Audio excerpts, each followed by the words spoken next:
에베소서 4장 7절에서 12절까지 말씀입니다. 제가 대표로 봉독합니다. 우리 각 사람에게 그리스도의 선물의 분량대로 은혜를 주셨나니 그러므로 이르기를 그가 위로 올라가실 때에 사로잡혔던 자들을 사로잡으시고 사람들에게 선물을 주셨다 하였도다. 올라가셨다 하였은즉 땅 아래 낮은 곳으로 내리셨던 것이 아니면 무엇이냐? 내리셨던 그가 곧 모든 하늘 위에 오르신 자니 이는 만물을 충만하게 하려 하심이라. 그가 어떤 사람은 사도로, 어떤 사람은 선지자로, 어떤 사람은 복음 전하는 자로, 어떤 사람은 목사와 교사로 삼으셨으니 이는 성도를 온전하게 하여 봉사의 일을 하게 하며 그리스도의 몸을 세우려 하심이라. 아멘. 이 시간에는 예수님께서 주신 일꾼이라는 제목으로 함께 은혜를 나누고자 합니다. 우리 적동에는 이제 2주 후인 11월 5일 토요일에 아주 중요한 예식을 앞두고 있습니다. 목사 취임식과 장로 임직식입니다. 이날의 주인공은 저나 김병호 지사님이 아니라 바로 우리 작동교회 성도 모두가 주인공입니다. 그날 찾아오는 또 많은 손님을 우리가 막 접대하고 거기에 분주한 것이 아니라 마치 결혼식에서 주인공이 신랑 신부인 것처럼 우리 성도님들과 또 세워지는 직분자 사이에서 또 서로가 하나님 앞에서 서약하고 온전히 하나 되는 시간이 바로 임직식인 것이죠. 이것은 그냥 하는 말이 아니라 작동교회 이날을 하나님께서도 기뻐하실 것이고 축복하실 것인데 이것은 그냥 하는 말이 아니라 바로 말씀에 근거한 말입니다. 바로 오늘 말씀을 잘 살펴보면 또한 그것을 알게 될 것입니다. 만약 성경 가운데 우리가 세우는 그 임직자, 장로라는 직분이나 목사에 대해서 언급이 없다면 우리가 그런 직분이나 제도를 만들어서는 안 되겠죠. 따라서 오늘 본문 말씀을 중심으로 예수님께서 주신 일꾼 또 직분에 대한 말씀을 나누고자 합니다. 먼저 오늘 본문의 7절 말씀을 보면 사도 바울은 우리 각 사람에게 그리스도의 선물의 분량에 따라 은혜가 주어졌다라고 말하고 있습니다. 근데 여기서 우리 각 사람에게 주어진 은혜는 그냥 죄인들을 구원하시는 그 구원의 은혜가 아니라 바로 교회의 성장과 봉사를 위한 은사를 가리킵니다. 그래서 이어지는 본문 11절 말씀을 보면 교회의 영적 성장을 위해서 각 사람에게 주신 은사들을 언급하고 있습니다. 그가 어떤 사람은 사도로, 어떤 사람은 선지자로, 어떤 사람은 복음 전하는 자로, 어떤 사람은 목사와 교사로 삼으셨으니 11절에서 사도 바울이 언급하는 은사는 5가지입니다. 사도, 선지자, 복음 전하는 자, 그리고 목사와 교사입니다. 에베소서와 동일한 저자인 사도 바울은 또 다른 서신서나 말씀에서는 또 다르게 은사를 표현하고 있습니다. 로마서와 고린도전서에도 동일하게 은사에 대해서 이야기하고 있는데 모두 각각 12장에서 로마서 12장, 고린도전서 12장에서 은사를 언급하고 있습니다. 먼저 로마서 12장 6절 8절 말씀에서는 우리에게 주신 은혜대로 받은 은사가 각각 다르다라고 말하면서 예언, 섬기는 일, 가르치는 일, 위로하는 일 등 다양한 은사를 열거하고 있습니다. 또 고린도전서 12장 8절에서 10절 말씀에서는 역시 하나님께서 성령을 통해 주시는 지혜와 지식의 말씀, 믿음, 병 고치는 은사, 능력 행함, 예언, 영들의 분별, 각종 방언 통역 등을 다양한 은사들로 언급하고 있습니다. 그러나 사도 바울이 오늘 본문 에베소서에서 언급하는 은사는 조금 다릅니다. 오늘 본문 11절에서 언급하고 있는 은사 5가지는 곧 교회에 필요한 사역자들임을 알 수 있습니다. 그리고 그리스도께서 이들을 삼으셨다라고 표현하면서 말씀을 기록하고 있습니다. 삼으셨으니라고 번역했는데 이 단어는 원래 주셨다라는 의미인 단어 에도켄입니다. 이 단어는 8절에서 위로 올라가신 주님이 사람들에게 선물들을 주셨다라는 그 시편 68편 18절 말씀을 인용해서 그 인용할 때 사용한 동일한 단어입니다. 그리고 이 말씀은 바울이 11절에서 언급하는 그 은사들을 주신 분이 바로 그리스도라는 것을 입증하기 위해서 인용한 말씀인 것이죠. 사도 바울은 시편 68편 18편을 인용하면서 교회의 직분자들을 세우신 그리스도는 악한 영을 이기신 승리자이신데 그 승리하신 분께서 승천하시면서 만물을 충만하게 하시는 승천하신 분이고 만물을 충만하게 하시는 분임을 설명하고 있습니다. 그 예수님께서 그런데 승천하시면서 선물을 주셨다라고 얘기합니다. 제가 시편 68편 18절 말씀을 봉독합니다. 주께서 높은 곳으로 오르시며 사로잡은 자들을 취하시고 선물들을 사람들에게서 받으시며 반역한 자들로부터도 받으시니 여호와 하나님이 그들과 함께 계시기 때문이로다. 시편 68편 18절 말씀은 잘 들으셨는지 모르겠지만 주께서 선물들을 사람들에게서 받으셨다라고 기록하고 있습니다. 그런데 사도 바울이 이 동일한 말씀을 인용하면서 바울은 선물을 우리 사람들에게 주셨다라고 기록하고 있습니다. 바꿔서 인용한 거죠. 이해가 안 되죠. 그냥 이렇게 읽으면. 그 의미를 살펴봐야 되는데 시편 68편은 다윗이 언약궤를 성막으로 운반한 것을 기념하기 위해서 쓴 시입니다. 다윗은 그 기쁨을 마치 전쟁 승리 후에 전리품을 취한 그 승리자가 승리자의 그 기쁨에 빗대어서 표현하고 있습니다. 즉 사도 바울은 이 시편의 내용을 고쳐서 사용한 것은 승리자가 자기 편 사람들에게 전리품을 나누어 주는 것에 초점을 맞추고 있는 것이죠. 그래서 받으셨다라는 것은 주기 위해서 받은 것 또는 가져오다라는 말입니다. 전쟁을 통해서 모두 하나님께 다 속하게 됐다는 거죠. 하나님을 비방하던 자들, 대적하는 자들, 하나님을 모르는 자들, 악한 영에 속한 자들이 다 그리스도의 것이 되었다라고 하면서 그것은 또 주기 위해서 받으셨다라는 것입니다. 그렇기 때문에 바울이 주기 위해서 받은 것을 또 우리 교회를 위해서 또 구원받은 성도들을 교회로 보내셨고 교회로 모이게 하셨기 때문에 따라서 바울이 주셨다로 바꾸어서 인용한 것은 틀린 표현이 아닌 것입니다.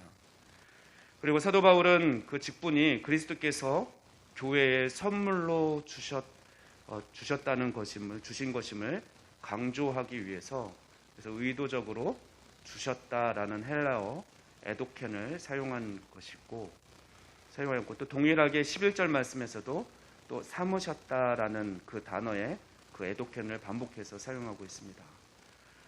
이것은 무엇을 의미합니까?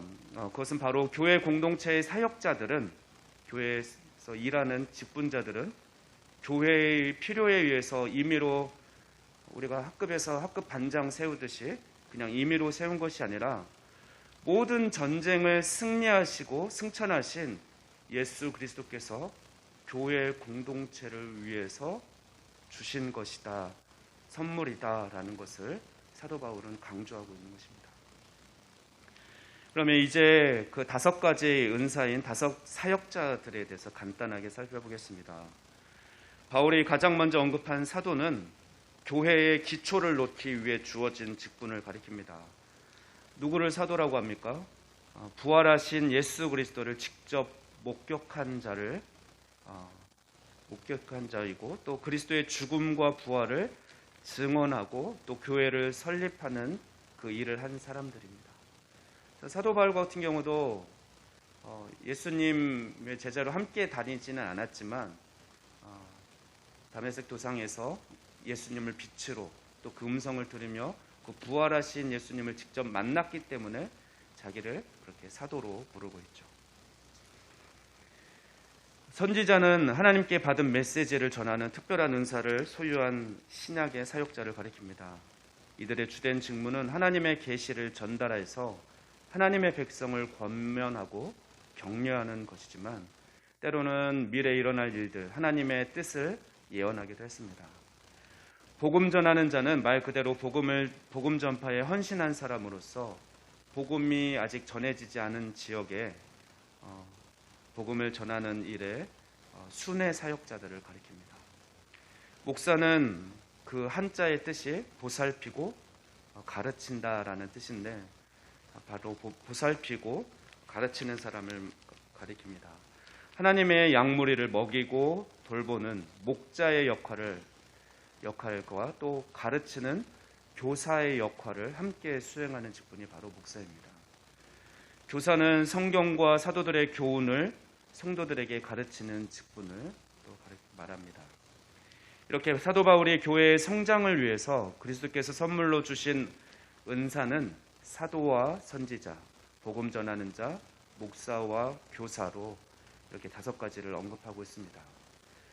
근데 우리가 잠시 이 5가지 직분에 대해서 생각해 볼 것은 로마서와 고린도전서와는 다르게 거기에서는 더 다양한 은사들을 언급하고 있지만 사도 바울이 에베소 교회에는 왜 이 5가지 직분만을 5가지 은사만을 언급하였는가를 우리는 주목해 봐야 할 것입니다. 그리고 그 5가지 은사는 어떤 특징이 있는지 생각해 봐야 할 것입니다. 어떤 특징이 있습니까? 우리가 방금 간단히 살펴보았듯이 오늘 본문 11절에서 언급하고 있는 은사는 어떠한 각자에게 주신 능력이라기보다는 사역자들인 거죠. 섬기는 자들입니다. 그리스도께서 친히 세우신 사역자들은 사도와 선지자, 복음 전하는 자, 목사와 교사인데 이 사역자들의 공통점은 바로 하나님의 말씀을 전하고 가르치는 자들입니다. 따라서 사도 바울이 교회의 성장을 이야기하면서 교회가 계속해서 성장해 갈 것을 이야기하면서 하나님의 말씀을 전하고 가르치는 사역자들인 이 5가지 은사, 5가지 직분자를 언급한 것은 교회의 성장이 바로 하나님의 말씀이 바르게 전파되고 전해지고 또 바르게 가르쳐지는 것으로 이루어진다라는 것을 말하고 있는 것입니다. 그래서 저는 우리 작동교회에 말씀을 우리 작동교회가 항상 말씀을 열심히 공부하고 또 깨달은 은혜들을 풍성하게 나누는 그런 문화가 형성되기를 바랍니다. 그래서 언제나 1년 365일 말씀이 충만한 교회가 되기를 소망합니다. 그런데 현재 우리 장로교에서는 직분자들을 목사, 장로, 그리고 안수집사, 전도사, 권사, 서리집사로 구분하고 있습니다. 교회의 헌법에 명시하고 있는 각 직분의 역할을 이 시간 잠시 말씀드리겠습니다. 그래서 아직도 각 직분이 무슨 역할을 해야 되고 어떤 자격이 있는지 명확하지 않으신 분들은 이 시간 잘 들으시고 개념을 갖게 되기를 바라고 또 자신의 역할, 자신의 직분이 어떤 일을 해야 되는지 그 구체적인 사명을 다시 한번 분명하게 알기를 원합니다. 교회 헌법 중에 교회 정치 편에 있는 제4장에는 교회 직원에 대해서 이야기를 합니다. 그 1조에서는 교회의 기초 직원, 방금 살펴본 에베소서의 말씀에 언급된 그 직분을 소개하고 있습니다. 우리 주 예수께서 최초의 기적을 행할 은사를 사도들에게 주셨고 그들의 선교에 의하여 각국에서 택한 백성을 모아 그의 몸된 교회를 세우셨다. 사도직과 선지자직은 그대로 계승되지 않았고 그 직의 표가 되는 사도적 기적도 멎었다. 다시 말하면 기독교의 기초가 성립될 때만 이런 기초 직원이 있었다. 그러니까 더 이상 사도나 선지자는 존재하지 않는다는 거죠. 교회가 처음 세워질 때만 특별하게 세워주신 그 직분이라는 것입니다. 이어서 2조에서는 이제 항존직과 임시직으로 구분해서 직분을 기록하고 있습니다. 명시하고 있습니다. 먼저 2주에서는 교회의 평범한 항존 직원에 대해서 소개를 합니다. 교회의 평범하고 항존할 직원은 교훈과 치리를 겸한 목사와 치리 장로와 안수 집사이다. 항존이라는 말은 이 직분의 작용이 교회에 영속되어야 할 것을 의미한다. 그러므로 이 항존이라는 말은 반드시 어느 특정인들이 그 직분에 계속 유임해야 할 것을 의미하는 것은 아니다. 무슨 말입니까? 목사, 장로, 안수 집사는 어느 교회나 항상 있어야 될 직분이라는 겁니다. 변함이 없고 빼거나 더하거나 그럴 항상 있어야 될 직분이고 그런 자들을 이제 세우는 것이고, 어떤 사람이 한번 장로가 됐다고 해서 영원히, 또 목사가 됐다고 해서 영원하다는 것이 아니라는 것이고 그 기한이 있다라는 겁니다. 헌법에는 만 70세를 그 기한으로 삼고 있고, 혹여 목사도 목사로서의 어떤 사명을 다하지 못하고 또는 직임을 내려놨을 때는 사실 목사가 아닌 거죠.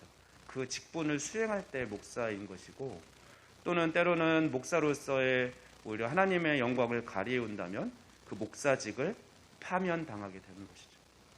안수 집사도 그렇고 장로도 마찬가지. 그래서 그 사람이 한번 안수받았다고 해서 하나님이 세우신 것이고 하나님의 선물로 그 교회에 주신 것이지만 항종직이니까 영원히 가야 돼, 그게 아니라 그 직분이라는 이름이 항상 존재해야 된다는 것으로 이해하시면 됩니다. 이 세 가지 직분을 받은 자들 중 어떤 인물에 대해서 당회원 과반수의 청원이나 또는 재직회의 과반수 청원이 있을 때는 공동의회에서 신임 투표를 하여야 하며 그 찬변의 표결수의 투표자 과반수로 한다. 그래서 과반수 인상이 됐을 때 이제 세워질 수 있다라는 것이고요.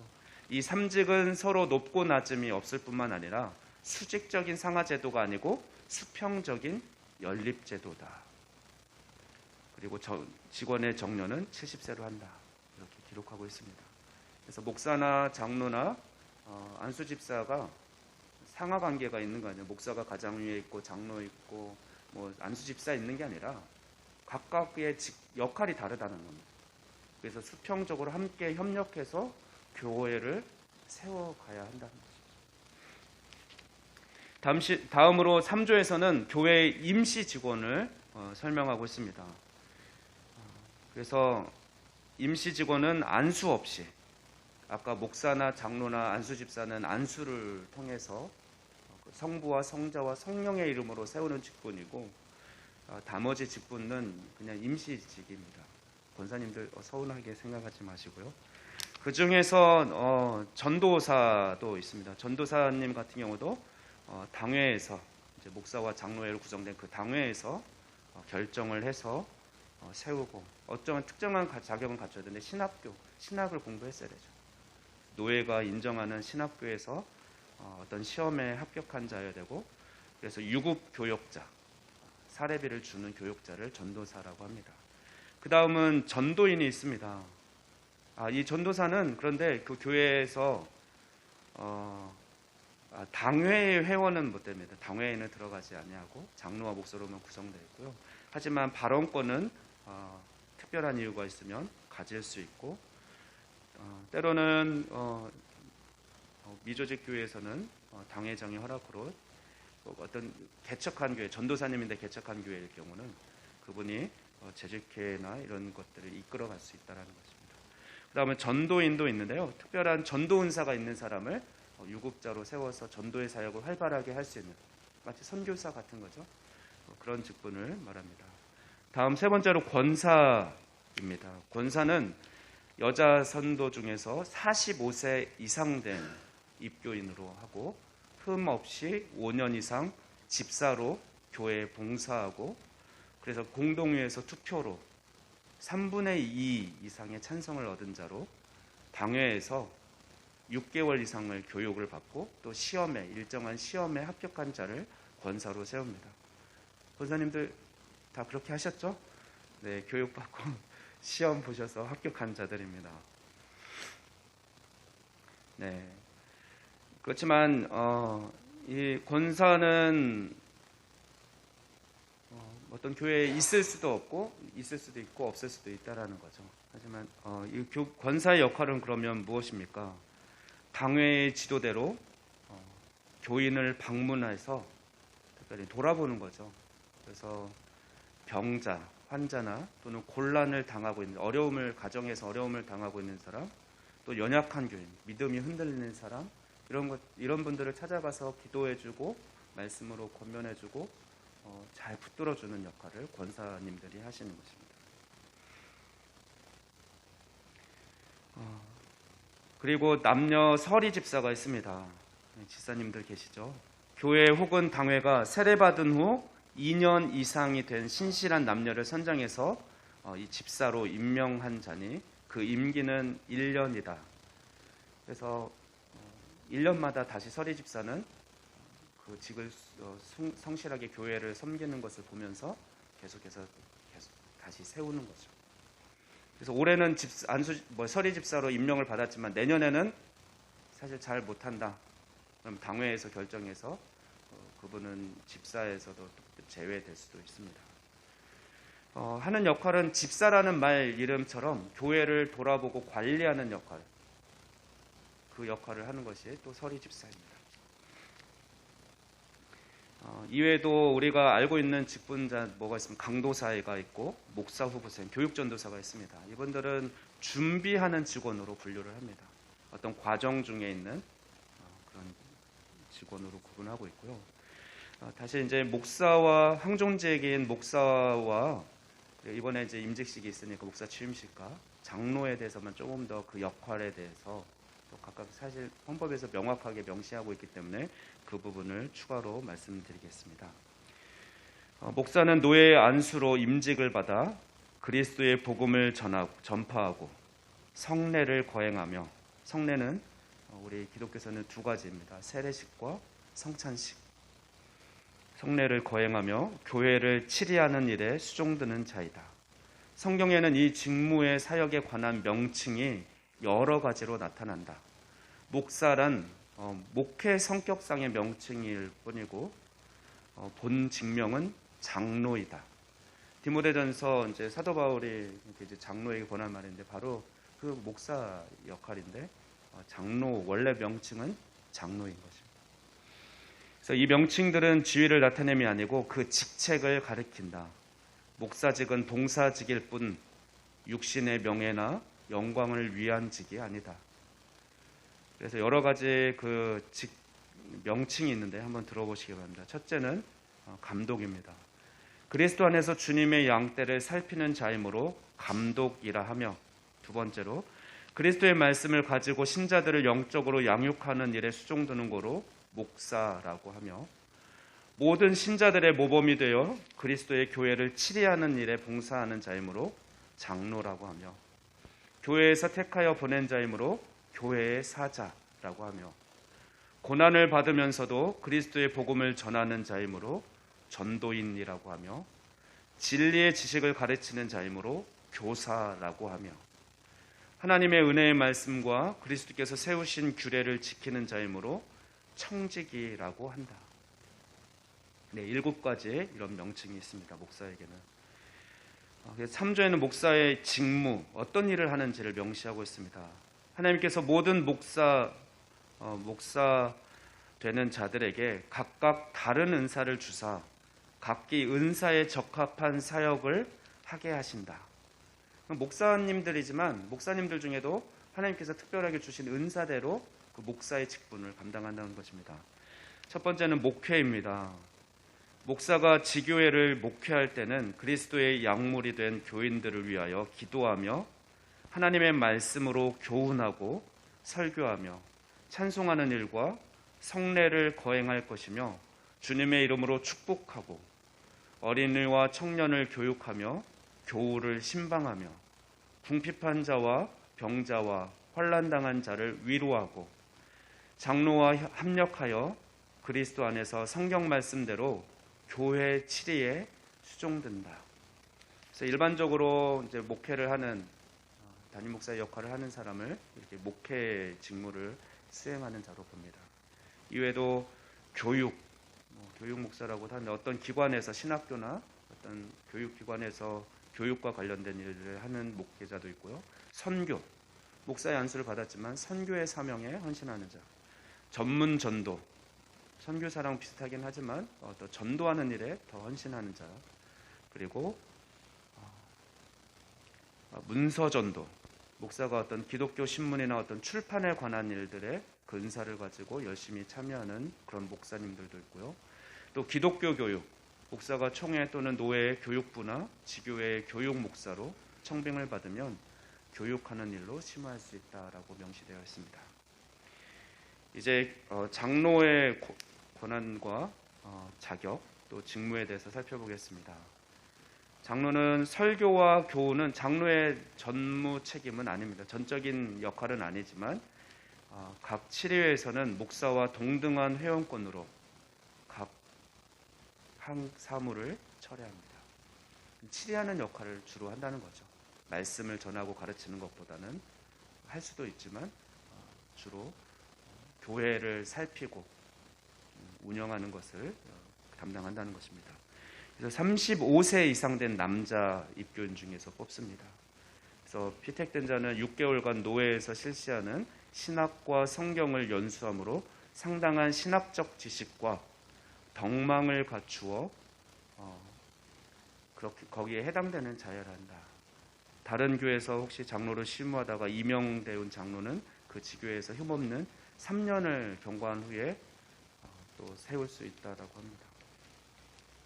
장로는 어떤 역할을 하는지 들어보시기 바랍니다. 교회의 영적인 상황을 목사와 함께 성경적으로 돌본다.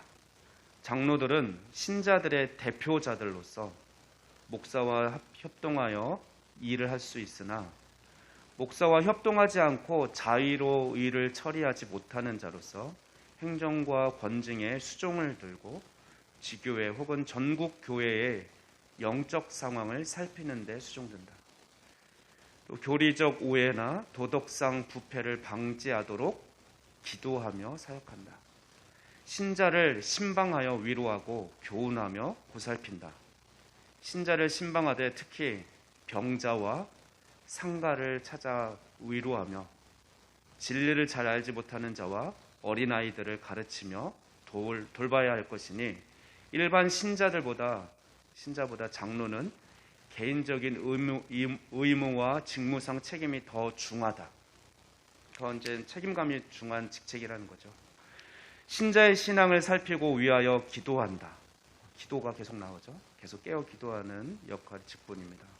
장로는 신자와 함께 기도하며 위하여 기도하고 목사의 설교를 바로 이해하도록 도와준다.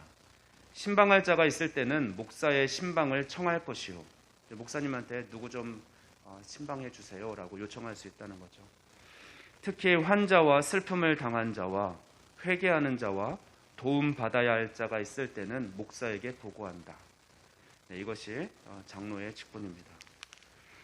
그리고 우리 교회 또 안수 집사 3분이, 김종우 집사님은 장로가 될 거니까 3분이 있으니까 마지막으로 집사의 성격, 아까 말했듯이 하위적인 개념이라 목사와 장로와 병립한 그런 위치에 있는 직분이고 항존직입니다.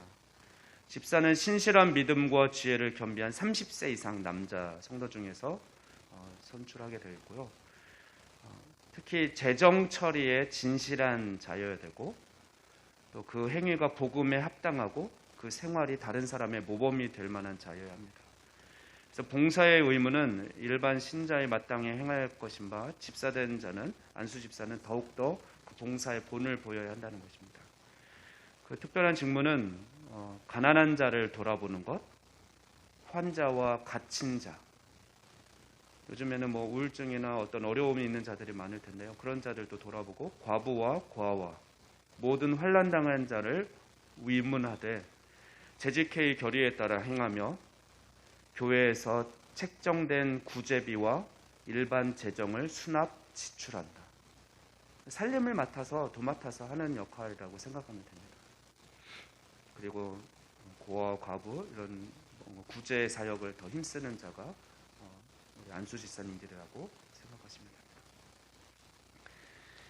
네, 이제 다시 본문으로 돌아오겠습니다. 그렇다면 예수님께서 우리에게 일꾼들을 이렇게 선물로 주셨다라고 하는데 그 이유는 무엇입니까? 바로 오늘 본문 12절 말씀을 보면 사도 바울은 무엇을 위하여라고 포함된 그 전치사구를 세 개를 말하고 있습니다. 우리가 언뜻 보기엔 두 가지인 것 같지만 세 가지를 말하고 있는데요. 첫째로 성도를 구비하게 하기 위하여, 두 번째는 봉사의 일을 하게 하기 위하여, 세 번째는 그리스도의 몸을 세우기 위하여입니다. 그리스도께서 교회 사역자들을 주신 직접적인 목적은 성도들을 결국 최종적으로는 온전하게 하는 것입니다. 그리고 그렇게 하는 목표는 성도들로 봉사의 일을 하게 하는 것이고, 또 성도들이 봉사의 일을 하는 목표는 그리스도의 몸된 교회를 세우는 것입니다. 즉 하나님께서 우리에게 은사, 사역자를 주신 목적은 궁극적으로 교회를 온전하게 세워가기 위함이라는 것입니다. 그리고 12절 말씀에서 봉사라고 번역한 디아코니아는 본래 식탁에서 시중을 드는 것을 뜻하는 말인데, 그래서 본 말씀에서는 다른 사람을 섬기는 것을 가리킵니다. 식탁에서 시중 옆에서 다 이렇게 세세하게 챙겨주는 거죠. 그리스도의 몸에 속한 지체들을 살든지 죽든지 또 다른 지체를 위한 존재, 내가 인정받고 내가 존중받기 위해서 섬김받기 위한 것이 아니라 오히려 옆에 있는 지체들을 잘 섬겨주는 그런 존재가 되어야 한다라는 그런 자들로 우리 성도님들 모두가 세워지는 것이 목표라는 것입니다. 그래서 앞서서 더 본을 보이는 직분자들을 하나님께서는 세워주셨고, 그렇게 선물로 직분자들을 각 교회에 보내주셨다, 선물로 주셨다라고 말씀하고 있습니다. 그러므로 성도들을 구비시켜 봉사일을 하게 하는 것은 단지 성도들이 맡은 일을 능숙하게 할 수 있는 것이 목적이 아니라 자기 인격을 다 바쳐서 다른 사람을 섬기는 존재가 되게 하는 것입니다. 따라서 저는 우리 교회 모든 성도님들이 능력이 많은 사람이 아니라 겸손함과 온유함으로 옆에 있는 분들을, 다른 사람을 잘 섬기는 자들로 성장하기를 소망합니다. 그런데 우리가 마지막으로 잊지 말아야 할 것은 이 사역자라고 언급한 이 은사들은 특정한 몇몇 사람에게만 주어진 것이 아니라는 것입니다. 본문 7절 말씀으로 다시 돌아가 보면 사도 바울은 우리 각 사람을 우리 모두에게 분량에 따라 은사가 주어졌다라고 말씀하고 있습니다. 한번 7절 말씀 다 같이 한번 봉독해 볼까요? 오늘 본문 7절 말씀입니다. 시작. 우리 각 사람에게 그리스도의 선물의 분량대로 은혜를 주셨나니. 따라서 사도 바울은 이제 이어지는 오늘 본문에는 읽지 않았지만 16절 말씀에서 각 지체들이 자기 은사의 분량대로 활동함으로써 그 몸을, 교회를 자라게 한다라고 결론처럼 말하고 있습니다. 그에게 온몸이 각 마디를 통하여 도움을 받음으로 연결되고 결합되어 각 지체의 분량대로 역사하여 그 몸을 자라게 하며 사랑 안에서 스스로 세우느니라. 결국 교회의 공동체의 성장은 목회자 한 사람이나 또는 직분을 맡은 몇 사람에 의해서 성장하는 것이 아니라 모든 지체가 그리스도께서 주신 그 은사들을 활용해서 각자가 섬기는 역할, 봉사의 역할을 잘 충실히 수행할 때 비로소 그리스도의 몸을 든든히 세울 수 있다는 것입니다. 지난번에 말씀드렸던 대로 교회의 수준은 바로 내가 결정하는 겁니다. 좋은 교회에 다니고 싶습니까? 그럼 내가 좋은 성도가 되어야 됩니다. 그 좋은 성도 한 명 한 명이 모여져서 좋은 교회가 하나님이 기뻐하시는 교회가 되는 겁니다. 내가 하나님 앞에서 하나님을 기쁘시게 하는 자로, 깨어있는 자로 잘 세워져야 되고, 하나님께서 나를 봉사의 직무를 주셨으니까 옆에 있는 사람 시중 들듯이 잘 섬기는 것, 겸손함과 온유함으로. 우리 모든 성도가 그럴 때 그리스도의 몸이 그리스도의 장성한 분량에 이르는 그 성장, 성숙한 교회가 된다라고 말씀하고 있습니다. 예수님께서는 교회의 사역자들을 포함한 모든 성도들이 자기 자신이 맡은 역할을 잘 수행하고 또 함께 잘 협력함으로써 당신의 몸인 교회를 든든히 세워가기를 바라고 계십니다. 그래서 하나님은 우리 공동체에 또한 사역자들을 선물로 주셨고 세워주셨습니다. 또한 각 지체들에게 각양 은사를 주셨습니다. 이제 말씀을 정리합니다. 오늘 에베소서 4장 말씀을 통해 예수님께서 교회의 일꾼, 직분자를 선물로 주셨다는 것과 그 목적이 바로 교회를 말씀으로 든든히 세워가기 위함이라는 것을 살펴보았습니다. 그리고 교회가 든든히 세워진 모습, 성도들이 성장한 모습은 서로가 서로에게 식탁 시중들듯 온유와 겸손으로 서로를 섬기는 모습이라고 말씀하고 있습니다. 그리고 교회 헌법에 명시된 각각 직분자의 역할을 살펴보았습니다.